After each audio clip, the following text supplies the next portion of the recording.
नमस्कार दोस्तों, स्वागत है आप सभी का हमारे चैनल भक्ति ज्ञान में। दोस्तों, आज मैं आपको वैशाख मास महात्म के पहले अध्याय की कथा सुना रहा हूँ, जिसमें हम वर्णन करेंगे भगवत भक्ति के लक्षण तथा वैशाख स्नान की महिमा।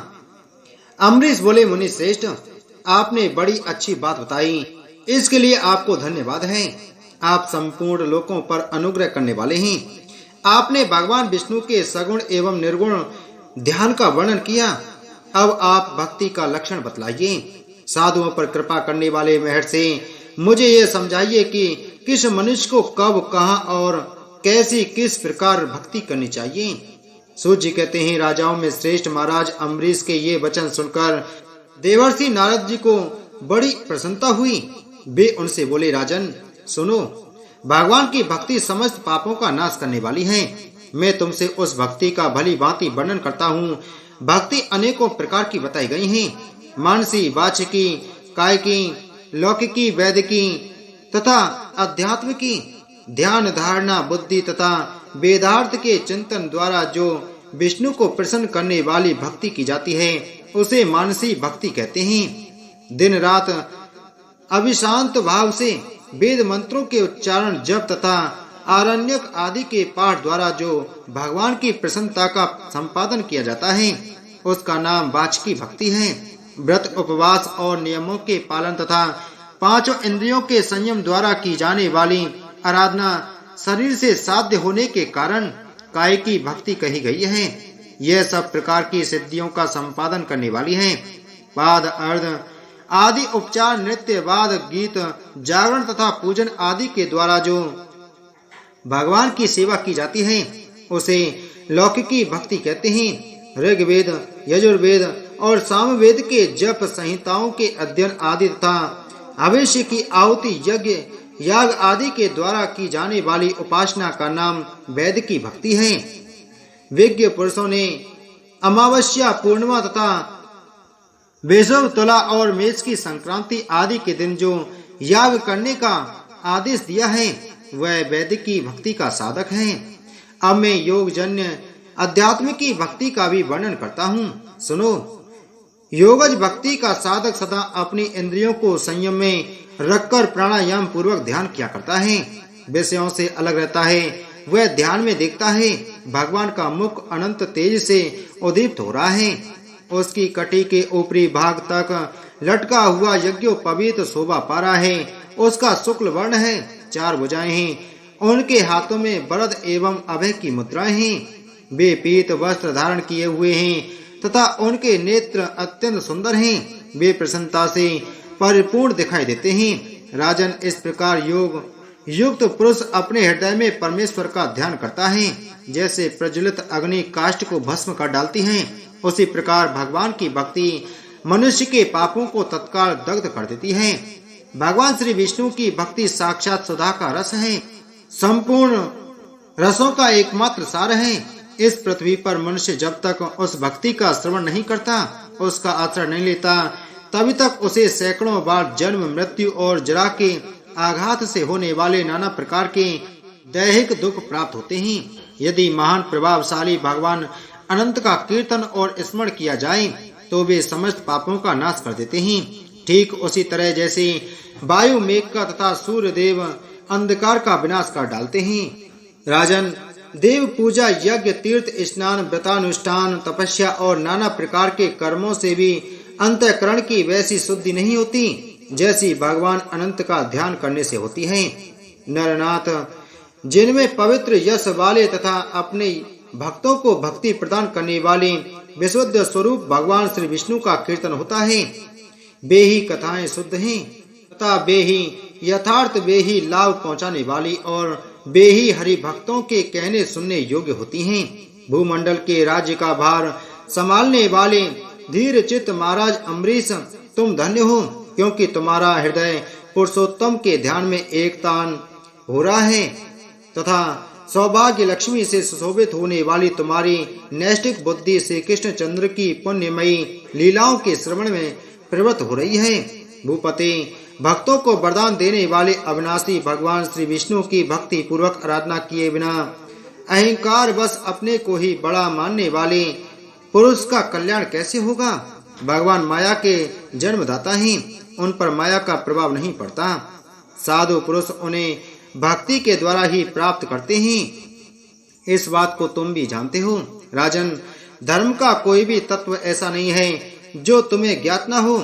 फिर भी जिनके चरण ही तीर्थ हैं, उन भगवान की चर्चा का प्रसंग उठाकर जो तुम उनकी सरस कथा को मुझसे विस्तार के साथ पूछ रहे हो, उसमें यही कारण है कि तुम वैष्णवों का गौरव बढ़ाना चाहते हो, मुझ जैसे लोगों को आदर दे रहे हो। साधु संत जो एक दूसरे से मिलने पर अधिक श्रद्धा के साथ भगवान अनंत के कल्याण में गुणों का कीर्तन और श्रवण करते हैं, इससे बढ़कर परम संतोष की बात तथा समुचित पुण्य मुझे और किसी कार्य में नहीं दिखाई देता। ब्राह्मण, गौ, सत्य, श्रद्धा, यज्ञ, तपस्या, श्रुति, स्मृति, दया, दीक्षा और संतोष, ये सब श्री हरि के स्वरूप हैं।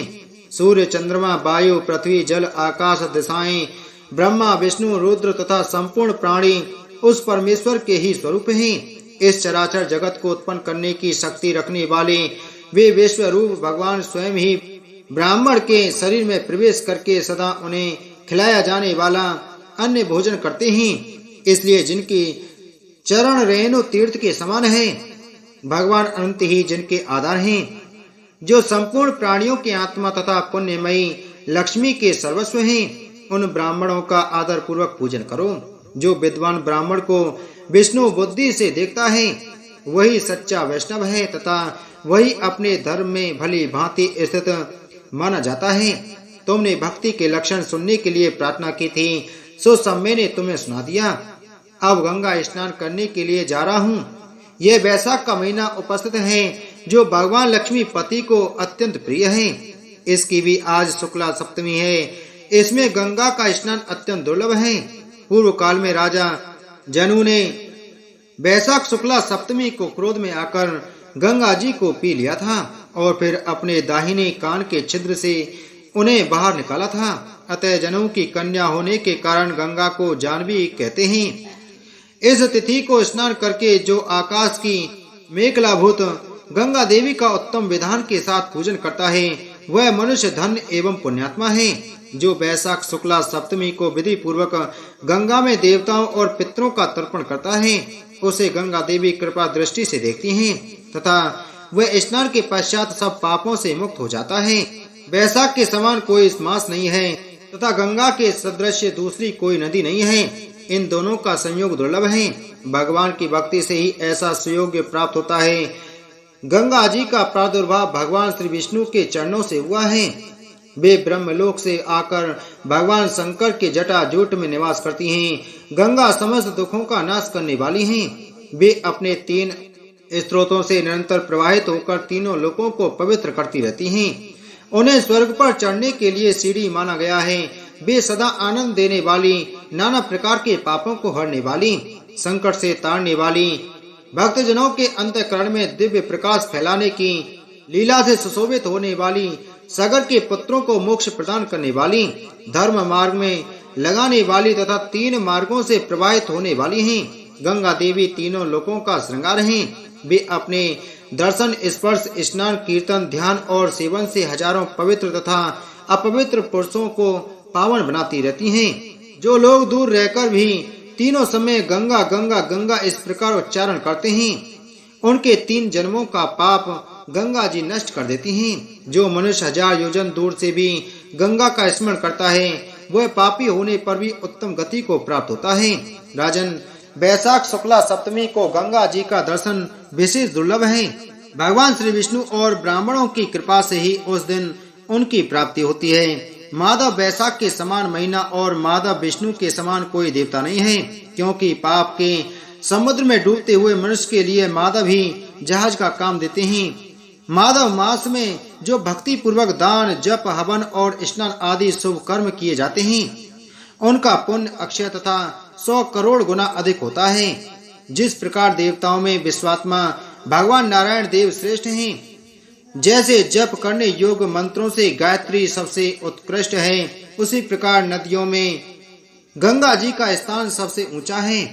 जैसे संपूर्ण स्त्रियों में पार्वती तपने बालों में सूर्य, लाभों में आरोग्य लाभ, मनुष्यों में ब्राह्मण, पुण्यों में परोपकार, विद्याओं में वेद, मंत्रों में प्रणव, ध्यानों में आत्मचिंतन, तपस्याओं में सत्य और स्वधर्म पालन, शुद्धियों में आत्मशुद्धि, दानों में अभय दान तथा गुणों में लोभ का त्याग ही सबसे प्रधान माना गया है। उसी प्रकार सब मासों में वैशाख मास अत्यंत श्रेष्ठ है।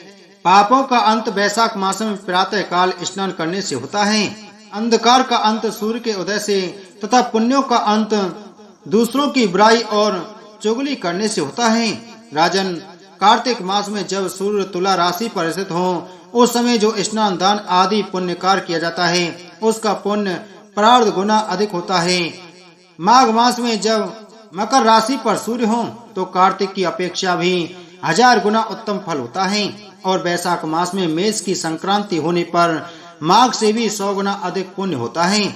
वे ही मनुष्य पुण्यात्मा और धनी हैं जो वैशाख मास में प्रातःकाल स्नान करके विधि विधान से भगवान लक्ष्मीपति की पूजा करते हैं। वैशाख मास में सवेरे का स्नान, यज्ञ दान, उपवास, हविष्य भक्षण तथा ब्रह्मचर्य का पालन ये महान पातकों का नाश करने वाले हैं। राजन, कलयुग में वैशाख की महिमा गुप्त नहीं रहने पाएगी, क्योंकि उस समय वैशाख स्नान का महत्तम अश्वमेघ यज्ञ के अनुष्ठान से भी बढ़कर है। कलयुग में परम पावन अश्वमेघ यज्ञ का अनुष्ठान नहीं हो सकता। उस समय वैशाख मास का स्नान ही अश्वमेघ यज्ञ के समान विहित है। कलयुग के अधिकांश मनुष्य पापी होंगे, उनकी बुद्धि पाप में ही आसक्त होगी। अतः वे अश्वमेघ के पुण्य को, जो स्वर्ग और मोक्ष रूप फल प्रदान करने वाला है, नहीं जान सकेंगे। उस समय के लोग अपने पापों के कारण नरक में पड़ेंगे। अतः कलयुग के लिए अश्वमेघ का प्रचार कम कर दिया गया और उसके स्थान पर वैशाख मास के स्नान का विधान किया गया। बोल वैशाख मास महत्तम की जय। बोल विष्णु भगवान की जय।